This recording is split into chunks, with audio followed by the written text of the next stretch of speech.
Mayor Wu, I quoted Tom Homan, the so-called border czar, saying that he wanted to bring hell. He was bringing hell to the city of Boston. What did you understand him to mean by that? Let's talk about Tom Homan. Shame on him for lying about my city, for having the nerve to insult our police commissioner who has overseen the safest Boston's been in anyone's lifetime. Bring him here under oath, and let's ask him some questions. I am here to make sure that the city of Boston is safe. Others may want to bring hell. We are here to bring peace to cities everywhere. Mayor Johnston of Denver, what would your reaction be if Tom Homan wants to bring hell to your city, Denver?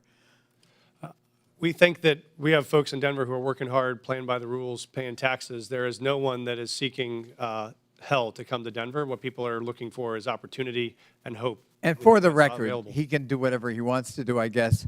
But the fact of the matter is you absorbed on a per capita basis the largest immigration a year or two ago, and you indicated that your crime rate actually fell. It didn't increase. Is that correct? That is correct. Crime is down in Denver. We have homicides down 17%. Violent shootings are down 24%. And in Auto thefts Boston, down. I'm sorry, I've got limited time. Mayor Wu, same thing in Boston. The Boston crime rate has been falling, correct? We had 24 homicides last year, 24 too many, but that represented a tremendous reduction, one of the biggest drops anywhere in the country. Thank you. So the correlation between immigration and crime is false, as you point out, Mr. Beer.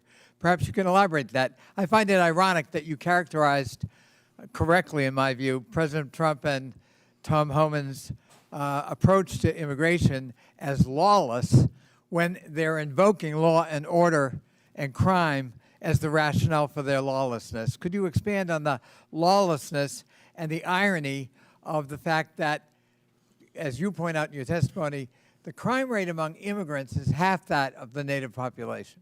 That's right. I have a table in my written testimony that you can look at. Top 20 cities for immigration court filings over the last 4 years. 19 of those cities saw a decline in their homicide rate. If you look at all of the major cities, there is a negative correlation between increasing numbers of immigrants and the homicide rate. So that means more immigrants, lower homicide rates. That holds true across the United States. So I think the correlation that's trying to be made is more immigrants, more illegal immigrants, more chaos, more crime. That does not hold. What we do see under this administration is an increasing willingness to ignore the laws. He has, as I mentioned, signed an executive order that says he can ignore due process rights for people who are accused of being in the country illegally.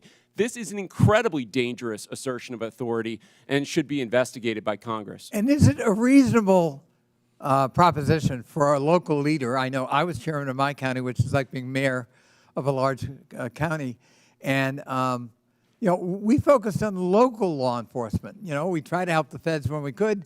We were cooperative where we could be. But our job was local law enforcement. And there is a clash when ICE behaves this way, and I described some horrible incidents. It instills fear in the immigrant community, and it fosters non-cooperation rather than cooperation, which is the mandate of each of these leaders, is it not? Absolutely. We want cooperation. Many of these cities are the reason why immigrants are more likely to cooperate and report crimes to the police than the U.S.-born population is. So there are good reasons to limit this mass deportation of people in their communities. I would just argue that the premise of this hearing is false. We have local law enforcement cooperating with the local political leadership, and it's working. It's bringing down crime rates. And the proposition that immigrants cause crime is false. In fact, patently false, as your testimony, I think, would demonstrate, Mr. Beer. And the idea that these are sanctuary cities that need to be punished is simply a war on urban America.